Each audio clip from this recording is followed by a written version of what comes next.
dans 4 ans dinañ dem élection bu Sénégalais yi jàppee ni kontaanuñu am nañu possibilité choisir leneen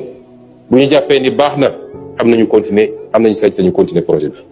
mais li nga xam ne mooy suñu conviction nañ ko dox mooy réew kenn du ko yor ci tappale ak caaxaan. asalaamaaleykum wa rahmatullaahi taala barakatu allah ji la mi gën dama ne falang ba dajeg Ousseynou nag wax na nee na Sénégalais yi feeg ñeenti at dinañ defaat ci élection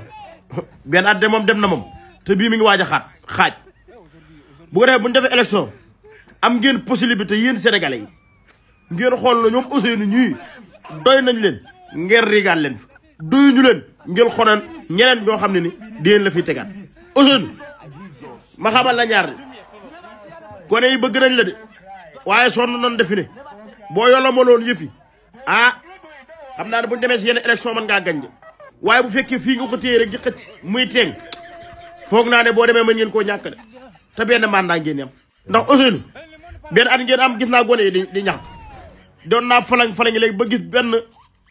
ñu sol lu ruus di ñaxtu boole ko tëgg ñaari man li ma jaaxal mooy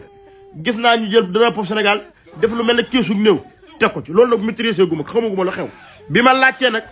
dégg naa ñu ne ñooñu lanu kaj ji dañ leen a bule fël ñu dem lu toll ak 30 000 personnes léegi 30 000 personnes yooyu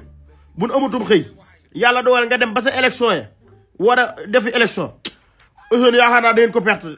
30 000 personnes bu génnee ci voix mën naa bënn foofu dara ndax ñooñu dañ ca yor seen bopp yor seen famille ñu yaakaar leen ci nag wax dëgg yàlla nag xool leen ñi ngeen di dàq yooyu nag ndax maa ngi bëgg a metti comme tout leeg mal le fi ne yéen kay Ousseynou li ñuy ñaan mooy yàlla na yàlla def ngeen ñu dem ba egg ci élection rek ak jàmm ak salaam sénégalais moom na xamal la ñaar mën naa fal waaye tamit mën naa folli yàlla na ci egg ak jàmm rek barke Muhammadu Rasulullah bala mën a xamal daa ba xamal leen ko mooy bala njaa egg nag ngeen xoolaat seenu doxalin jëm ca làmb jee bàkku nag dugg cee làmb jee bàkku da koo gën